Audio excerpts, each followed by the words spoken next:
dia 15 de janeiro. Nós chegamos na metade do primeiro mês do ano. Amanhã é aniversário do meu pai, 73 anos. 73 anos para a glória de Deus. É muito bom. Eu quero falar com vocês hoje sobre chorar. Sobre choro. Você crê em Jesus? Porque se nós não crermos em Jesus, nada do que vai ser ministrado, e até mesmo o que está na Bíblia, não serve para nós. Não tem motivação. Nós precisamos entender quem é Jesus. E nós precisamos entender o que é Jesus e por que eu creio nele.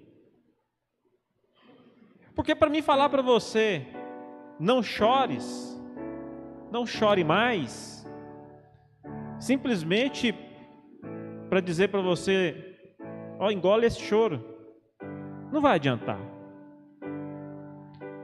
Porque a gente precisa ter a nossa fé alicerçada em algo concreto. Entenda, quando a gente fala de alicerce, nós estamos falando de uma base. Mas essa base tem que estar em cima de uma outra coisa, que é uma rocha. Então o que nós vamos ministrar aqui está em cima de uma rocha, que é Jesus. Então, você precisa entender a profundidade da pessoa de Cristo. A profundidade da pessoa de Cristo. Para que tenha resultado o poder da palavra na tua vida, na minha vida. Eu quero ler com você Lucas, capítulo 7, do versículo 11 ao 17. Tem um chiado aqui nesse microfone do Pablo. Tem que desligar o microfone do Pablo. Lucas 17, 11 até o 17. Logo depois, Jesus foi a uma cidade chamada Naim. E com ele... Oi? Tá certo. Lucas 7, 11 até o 17.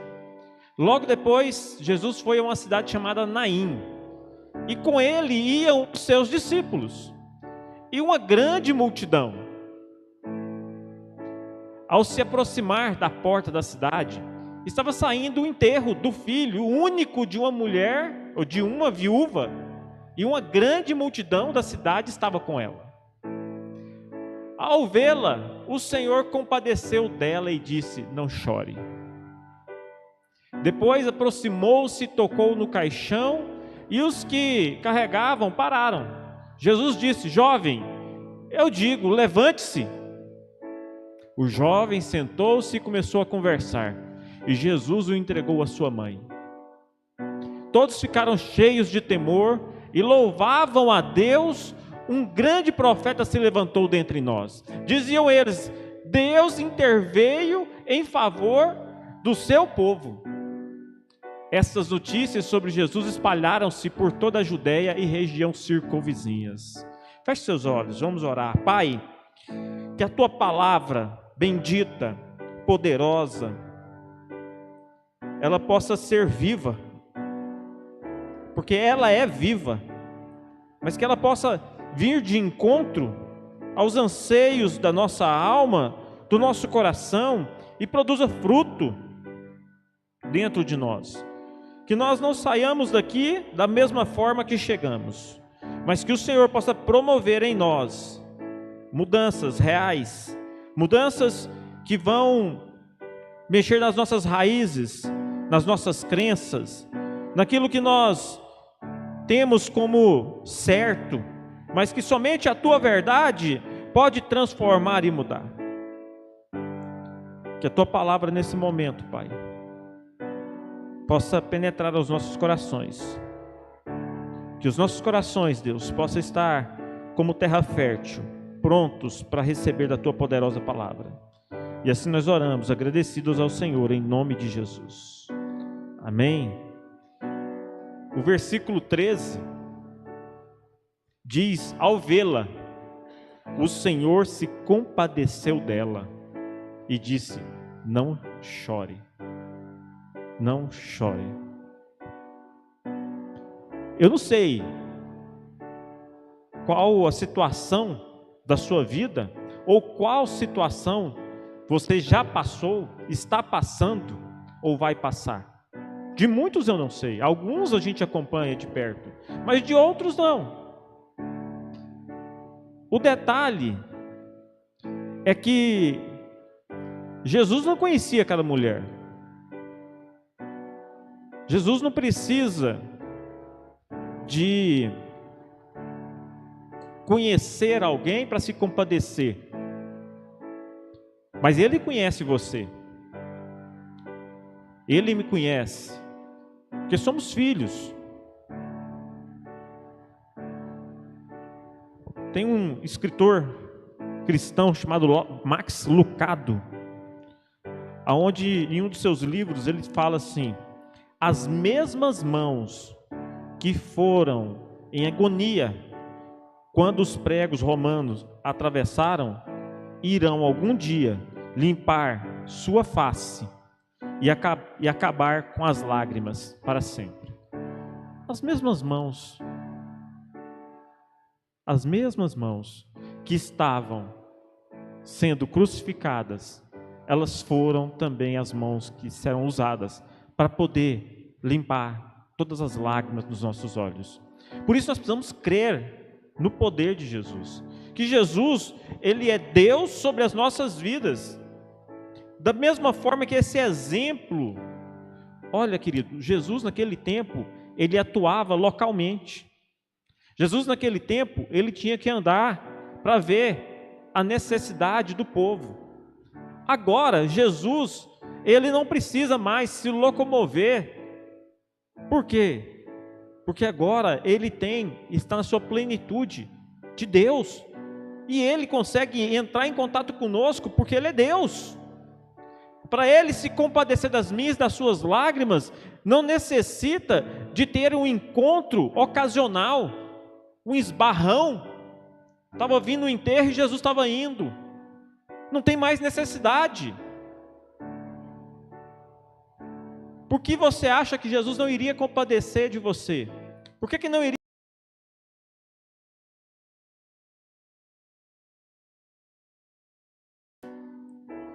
Eu disse essas coisas para que em mim vocês tenham paz. Neste mundo vocês terão aflições. Contudo, tenham ânimo. Eu venci o mundo. Jesus não nos deixou órfãos e muito menos enganados. Muito menos enganados. Princípios nós não negociamos. Princípios não tem como você negociá-los. A palavra de Deus diz que Deus fez homem e mulher, e os dois se tornam uma só carne, e se constitui uma família. Uma família feita, a Bíblia fala que somente se quebra a aliança, ou somente se termina a aliança, após a morte de um dos casais, de um dos cônjuges. Uma aliança entre um homem e uma mulher só acaba após a morte de um deles. É um princípio. E quando eu quebro o princípio me quebra lá na frente. O que eu quero dizer para você é que Jesus está falando, no mundo vocês vão ter aflições, porque no mundo vocês vão quebrar os princípios. Porque as aflições são consequências de quebras de princípios nossos e daqueles que estão à nossa volta. Porque muitas das vezes os princípios que eu quebro afetam diretamente os meus filhos. Muitas das vezes os princípios que meus pais quebraram trouxeram consequências para a minha vida e para a vida dos netos.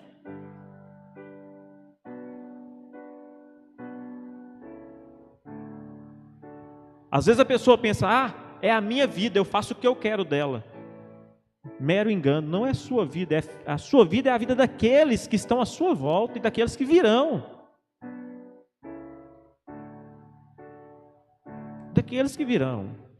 Nós vivemos nesse mundo e todos nós estamos sujeitos a algum tipo de sofrimento e dor. O choro, querido, é parte da experiência da humanidade. O sofrimento é parte da experiência da humanidade. Não tem como nós estarmos nesse mundo e não passarmos por nenhuma dor, por nenhum sofrimento. O sentir, o sentimento, ele é inerente ao ser humano. Não tem como uma pessoa que... É claro que existe aí 1% das pessoas que às vezes não sentem nada, que são o que a gente chama de psicopatas que em grau elevado. Existem vários níveis de psicopatia, mas tem psicopatas que o cara chega lá, corta a cabeça da pessoa e não tem remorso nenhum, mostra para você e sem problema nenhum para ele não sente nada. A gente vê aí os casos, aí, o maníaco do parque, vários casos de pessoas, mas você vai ver, na verdade não são vários, né? Você vê casos, vários porque a mídia noticia, mas no geral da população é muito pouco. Mas o que eu quero dizer para você é que o sentimento, ele faz parte de nós. E eu quero deixar aqui bem claro que não existe problema, querido, em chorar. Homem chora, mulher chora, criança chora, nós choramos, faz parte. Você não é fraco por não chorar, não é isso. Sentir dor, chorar é parte da nossa humanidade. Jesus chorou. Agora, chorar nesse mundo, por que você chora? Por que aqui você chora? Você sabe por que você chora aqui? Você já descobriu? Qual o motivo? Fica ligado aqui agora, qual que é o motivo da sua dor? Qual que é o motivo do seu sofrimento? Qual que é o motivo do seu choro? Você ainda não chegou no céu. Aqui não é o céu. Porque aqui não é o céu. Essa é uma frase do pastor Rick Warren, que ele diz que ele foi questionado em uma entrevista sobre o motivo de existir uma pandemia que matou tantas pessoas. A resposta dele ao repórter foi: aqui não é o céu, por isso que tem pandemia. Você quer ter as coisas resolvidas? É no céu. Aqui não é o céu. Por quê? Lá em Apocalipse 21:4 diz: Ele enxugará dos teus olhos toda lágrima. Não haverá mais morte, nem tristeza, nem choro, nem dor, pois as antigas ordens já passou. Um dia, querido, nós vamos estar na eternidade e definitivamente não vai haver mais choro. Não vai haver mais lágrimas, não vai haver mais tristeza, não vai haver mais dor. Mas enquanto nós estivermos nesse mundo, nós precisamos enfrentar a dor, a angústia, o choro. Porque a nossa expectativa é no Senhor Jesus. Agora, existe tipos de choro. Você precisa ficar ligado agora para você entender qual que é o tipo de choro seu. Existe tipo de choro. Alguém chora mais assim, estridente, Ana Júlia, outros choram. Não é esse tipo de choro que eu estou falando. O que eu estou falando é que pessoas que podem chorar por uma dor do passado. Nós podemos sofrer por uma situação que nós estamos enfrentando nesse exato momento. Ou nós podemos ainda chorar por uma incerteza daquilo que vai acontecer, por antecipação. A viúva de Naim, ela experimentou os 3 tipos de choro. Primeiro, que ela era viúva. Primeiro que ela era viúva, carregava uma grande dor em seu coração pela perda do esposo. Chorava pela perda do esposo. A dor do passado. Choro pelo passado. E choro pelo passado gera depressão. E depressão, querido, sabe o que é depressão? Excesso de pensar no passado. Excesso de viver o passado. Uma pessoa que fica voltando no passado, experimentando as memórias do passado, memórias doloridas, ela vai entrar em depressão. É um sinal. É um sinal. Você olhar para trás e viver aquilo que está lá. Então, aquela viúva tinha um choro pela morte do esposo. Agora tem a dor do presente, que foi a morte do seu único filho. E a dor do presente, ela gera em nós estresse. Essa dor de hoje, ela gera estresse, uma agonia, algo assim, não tem lugar para mim, não sei para onde é que eu vou. Isso é o quê? Excesso do presente, é o excesso daquele momento, é excesso daquela atividade que eu estou fazendo ela, é excesso daquilo que está acontecendo comigo ali. Eu não descanso, eu não desligo. Mas aquela viúva também tinha uma outra dor, um outro tipo de choro, que era pelo futuro. Porque ela não era mais, ela não tinha marido. E quem podia sustentá-la era o filho, que era único. O que vai ser de mim agora? Morte de qualquer esperança de um futuro. Fadada a mendigar o pão para sobreviver. Naquela época era assim. Naquela época, a viúva, ela tinha contado aquilo que ela podia, porque a mulher não podia trabalhar naquela época, queridos. A mulher não tinha nenhuma, como é que eu vou falar para você? Não tinha nenhuma posição dentro da sociedade que pudesse conseguir o próprio sustento, ela dependia de tudo. Então o caso daquela mulher, a dor daquela mulher, era uma dor 3 vezes. Ela sofria pelo passado, por que meu marido morreu?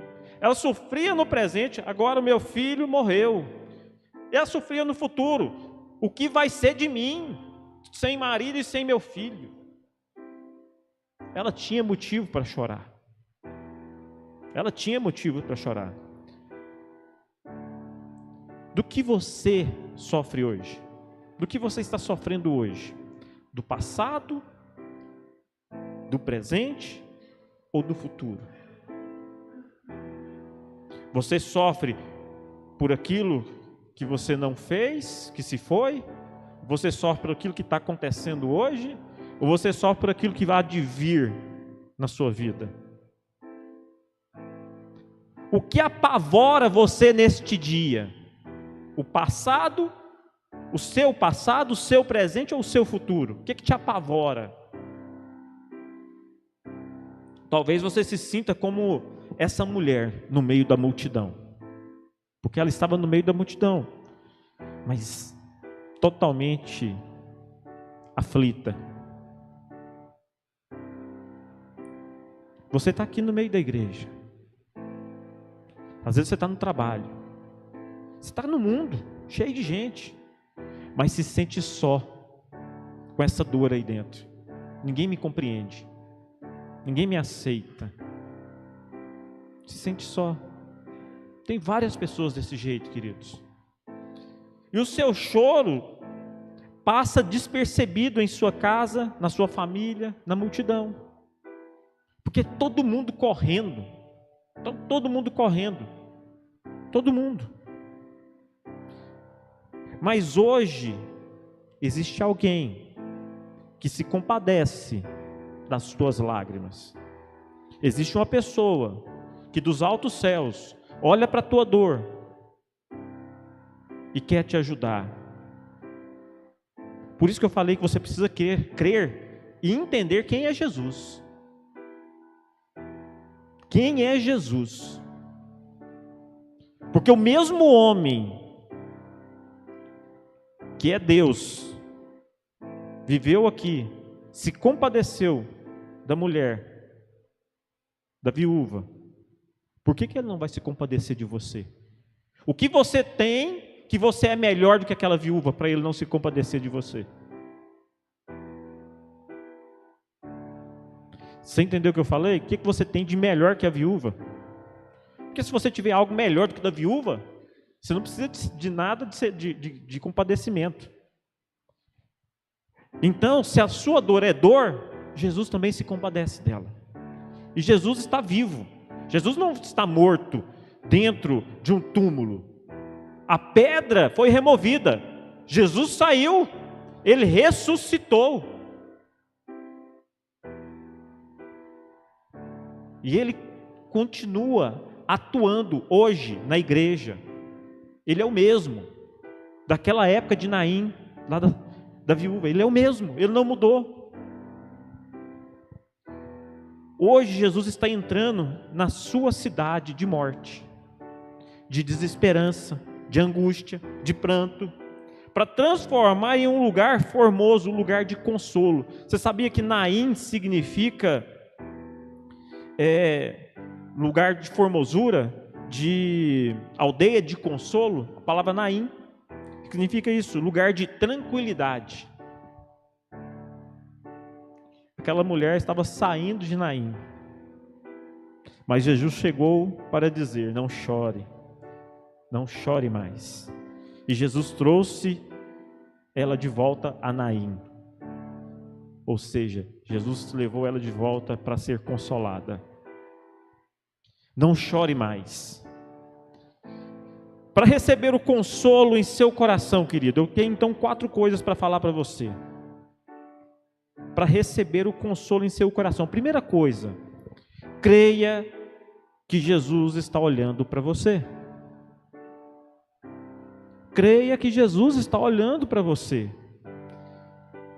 Lucas 7:13, na versão NTLH, que é a linguagem para hoje, quando o Senhor a viu, ficou com muita pena dela e disse: não chore.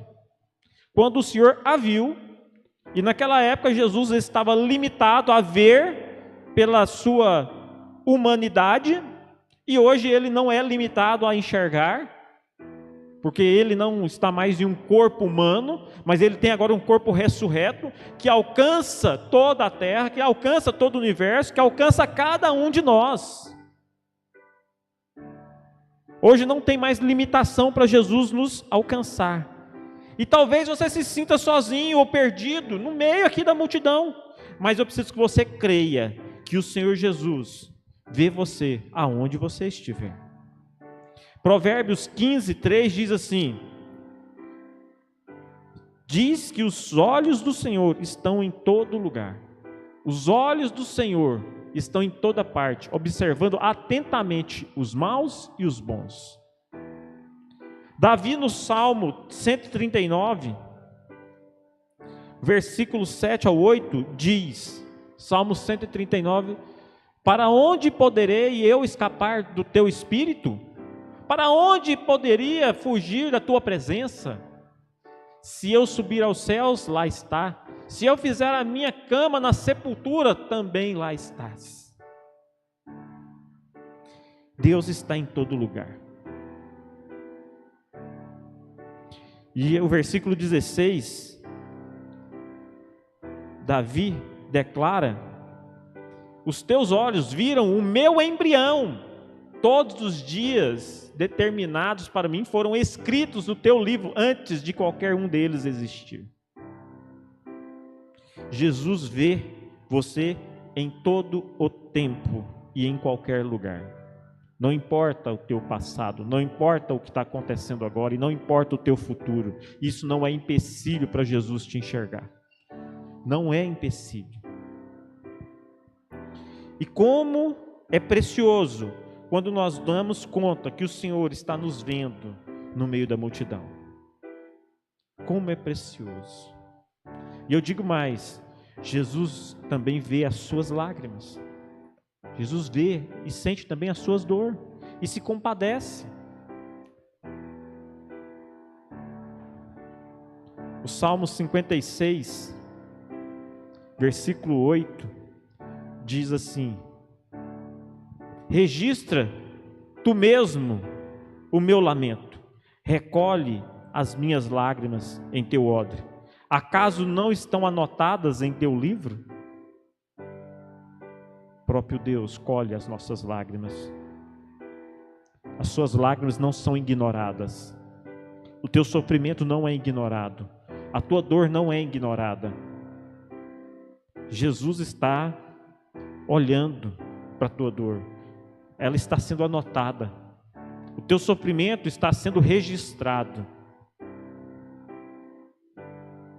Não chores mais, porque Ele está vendo você hoje. Seu choro atraiu a atenção de Deus. Está escrito. Está escrito. Então a primeira coisa, para eu receber o consolo, é eu crer que Jesus está olhando para mim. E a segunda coisa, sinta o coração de Jesus sofrendo com você. Ninguém se compadece sem sofrer junto. Ninguém se compadece do outro sem sentir a sua dor. Ao vê-la, o Senhor se compadeceu e disse: não chores.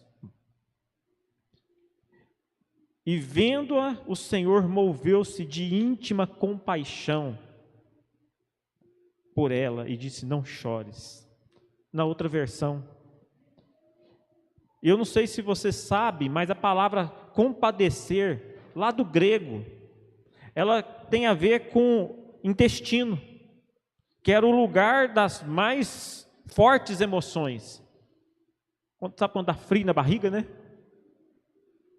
Dá um negócio aqui, parece que é tão interessante. Primeira coisa que acontece quando você fica estressado ou quando você tem uma notícia ruim, é o intestino. Zanga mesmo. A pessoa ficou estressada, entrou no estado de pânico, o que acontece? Vai para o banheiro correndo. Uma forte emoção. A Bíblia é tão... Hoje o cientista vira aí para poder brigando, para poder provar as coisas que já está escrito na Bíblia. É claro que a Bíblia não é um livro científico, mas ela nos ensina muito. Para os judeus, então, significava misericórdia, afeição, compaixão, solidariedade e piedade. Jesus se moveu de íntima compaixão. Jesus não apenas estava vendo o seu choro nessa manhã, mas Ele estava sentindo também a sua dor. Pastor, mas e como que é isso? Havia uma profecia que se cumpriu e que serve para nós hoje. Está lá em Isaías 53. Isaías 53, versículo 4 e 5. Certamente Ele tomou sobre si as nossas enfermidades, e sobre si levou as nossas doenças. Contudo, nós o consideramos castigado por Deus atingido e afligido. Pode ir. Mas Ele foi transpassado por causa das nossas transgressões, foi esmagado por causa das nossas iniquidades. O castigo que nos trouxe a paz estava sobre Ele, e pelas suas feridas fomos curados. Fomos curados. Jesus já sentiu a sua dor na cruz. Já parou para pensar? E se compadece de você nesse dia, nesta noite. Toda vez que a Bíblia diz que Jesus teve compaixão, um milagre entrou em ação. Você sabia disso? Toda vez que a Bíblia relata e Jesus se compadeceu e Jesus teve compaixão, um milagre ocorreu. Algo sobrenatural mudou. Olha, Mateus 14:14.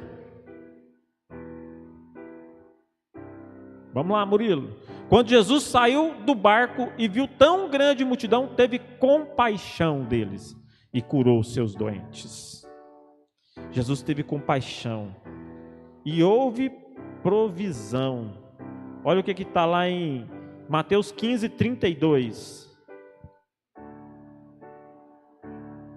Mateus 15, 32. Jesus chamou os seus discípulos e disse: tenho compaixão desta multidão.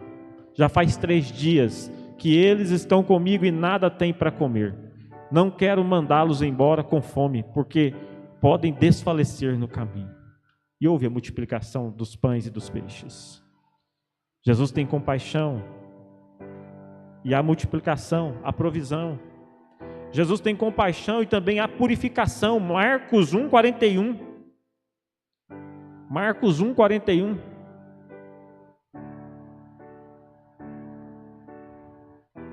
Cheio de compaixão, Jesus estendeu a mão, tocou nele e disse: quero, seja purificado. Jesus teve compaixão e restaura também as visões. Vai lá em Mateus 20, versículo 34. Mateus 20, 34. Jesus teve compaixão dele, tocou os olhos dele, e imediatamente eles recuperaram a visão e o seguiram. Aonde tem compaixão há milagre. Aonde tem compaixão há mudança na vida. Aonde Jesus age com compaixão, há uma mudança de realidade. Aquilo que é naturalmente impossível de acontecer, acontece, porque é o Deus da compaixão. Não chore mais, pois Jesus te viu e se compadeceu. E se prepare, pois o seu milagre vai chegar, a sua dor vai ser enxugada, as suas lágrimas vão ser enxugadas. Creia, creia nesse Jesus, creia. O que está faltando para nós é crer que Jesus está olhando para nós. O que está faltando para nós é crer no nosso coração que Jesus também sente a mesma dor que nós estamos sentindo. E em terceiro, para nós recebermos esse consolo, nós precisamos também deixar que Jesus toque na sua situação de morte. Qual é a sua situação de morte? Jesus precisa tocar nela. Lá em Lucas 7,14, depois aproximou-se e tocou no caixão. Tocou no caixão. E os que carregavam pararam. Jesus disse: jovem, eu digo, levante-se. Quanto tempo você está carregando essa situação de angústia, de dor, de desesperança, de desilusão? Quanto tempo? Quanto tempo as pessoas estão pegando o seu caixão e levando junto com você?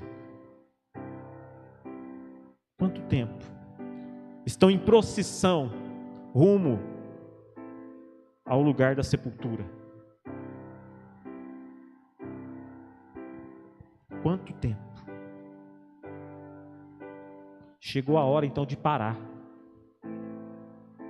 Jesus tocou. O toque foi para parar. O toque não foi para ocasionar o milagre. O toque foi para parar. É momento de você parar. Para com essa dor. Para com esse sofrimento. Para aí, vou resolver. Para que eu quero ver essa situação agora. Para. E o que trouxe vida foi a palavra.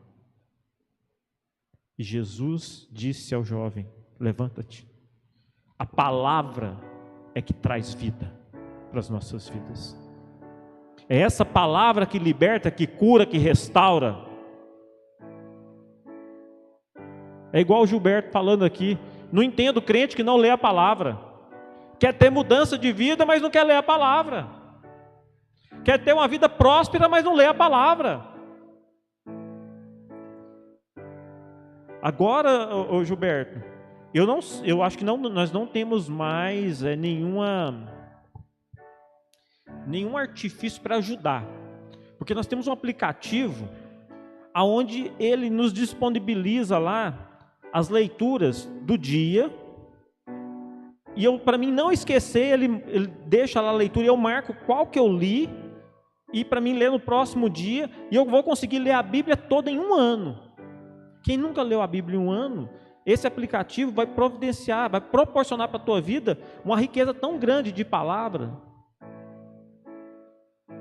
E outra, não é sequencial, porque nós sabemos que uma leitura sequencial de Gênesis e Apocalipse, ela é desgastante, às vezes cansa, para quem não tem costume, mas ela é intercalada.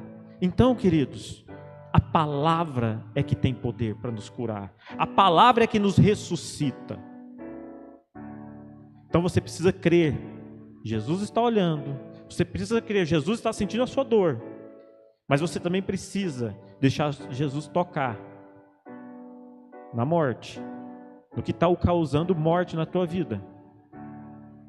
E aí você precisa tomar posse da palavra, porque aquele jovem, o milagre, você acha que para quem foi o maior milagre? Para a viúva ou para o jovem?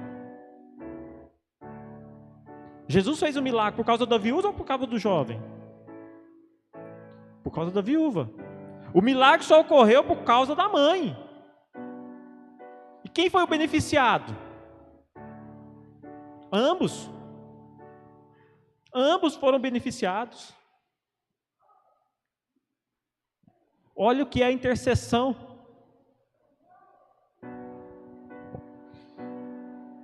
Pare e apresente sua situação de morte a Jesus.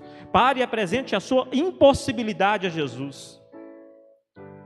Qual é o sonho que morreu no seu coração? Pare agora e apresente esse sonho a Jesus. Pare de chorar, porque Jesus está tocando nesse caixão de frustração, angústia, agora. Nós precisamos parar e permitir que Jesus toque e mude a nossa realidade. A quarta coisa, para que eu receba o consolo no meu coração, no seu coração, veja Jesus intervindo agora em seu favor. Você precisa visualizar a ação de Deus na sua vida. No versículo 16 do capítulo 7, diz assim, Lucas 7,16.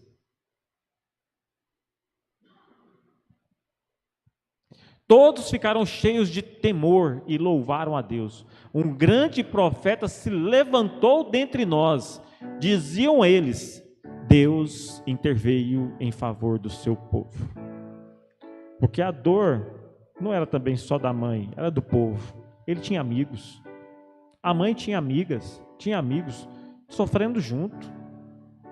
Deus interveio em favor de uma comunidade toda. Existem momentos na nossa história que Deus vai manter um silêncio, querido. É real isso. Por quê, pastor? Grava isso. O choro é terapêutico e didático. Quando o professor se cala, é porque o aluno está fazendo prova. E muitas das vezes o choro, ele tem como função nas nossas vidas ser terapêutico e nos ensinar. Existe o tempo de aprender com a dor. Mas quando Deus intervém, a sua resposta vem. Porque aquela mulher, ela chorou antes de se encontrar com Jesus. Ela aprendeu muito com a perda do filho. Você já imaginou? Ela perdeu o filho e depois ela recebe o filho de volta. O que o choro não ensinou, o valor que aquele filho tinha para ela. Porque muitas das vezes nós só valorizamos o que temos depois que nós perdemos. Nós só vamos dar valor na vida depois que ela se esvai pelas nossas mãos. Como a água que você pega da torneira, vai caindo e vai se esvaindo das suas mãos. A vida é assim. Existe momento quando Deus se levanta do trono e diz, basta. Tem esses momentos. Deus está intervindo em seu favor. Você precisa crer. Não chores mais. E a quinta coisa, leve as boas notícias a outros corações. Seja grato.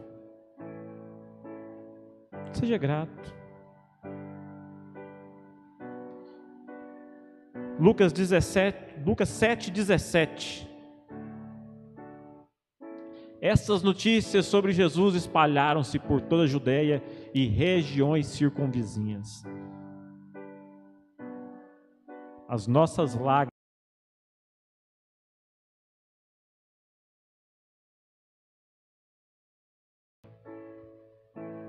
testemunhar o que Deus fez eleva a fé daqueles que nos ouvem.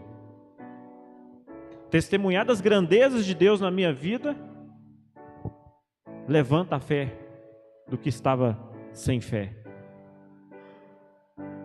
Anunciar e outra, glorifica a Deus. O que Jesus está fazendo em sua vida? E o que Ele quer fazer com as outras pessoas? Já parou para pensar? O que Ele está fazendo na sua vida e o que Ele quer fazer na vida das outras pessoas? Leve o seu testemunho para onde você passar. Seja um agente de consolação. Porque se você foi abençoado, eu também posso. Se a bênção chegou na sua vida, também pode chegar na minha. Se o Deus que você serve olhou para você, se compadeceu de você, enxugou suas lágrimas, mudou a sua história, então Ele pode mudar a minha.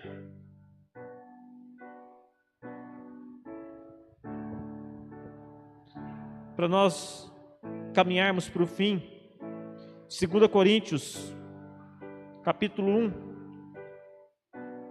2 Coríntios 1, do 3 ao 4, diz assim: bendito seja o Deus e Pai de nosso Senhor Jesus Cristo, Pai das misericórdias e Deus de toda consolação, que nos consola em todas as nossas tribulações, para que com a consolação que recebemos de Deus, possamos consolar os que estão passando por tribulação. Amém? Espalhe as boas notícias de Jesus. Espalhe as boas notícias sobre Jesus. Tem pessoas que deviam estar aqui hoje recebendo essa palavra, mas você não espalhou a boa notícia que tinha culto e que aqui acontece milagre sobrenatural de Deus. É o lugar onde tem a cura. É na presença do rei, é em audiência com o rei. Quero chamar o ministério de louvor. O choro, queridos, Salmo 30, versículo 5 diz: o choro pode durar uma noite. O choro pode durar uma noite, mas a alegria vem pela manhã. O que Jesus está falando? Não é para sempre. A dor não é para sempre. Ela tem prazo definido. Ela tem prazo limitado. Ela não é eterna para aqueles que estão em Cristo Jesus. Ela não é eterna para aqueles que estão em Cristo Jesus. A noite já passou e o sol da sua justiça começa a brilhar. Você crê? O sol da justiça começa a brilhar sobre a tua vida. O choro já se foi com a noite. Receba da alegria que vem com o amanhecer, queridos. Vai amanhecer. Vai amanhecer. Eu creio, você crê? Vai amanhecer sobre as nossas vidas. Não chore mais. Levante-se. Levante-se. Vamos ficar de pé. Vamos adorar a esse Deus que cura, a esse Deus que restaura, porque hoje é culto de adoração, é culto de adoração. Nós estamos aqui para adorar ao Senhor, porque é adorando é que nós vamos receber o nosso milagre, é adorando que as coisas vão mudar nas nossas vidas. É em adoração que há compadecimento sobre as nossas almas. Enquanto a dor está aí, você adora. Enquanto chora, você adora.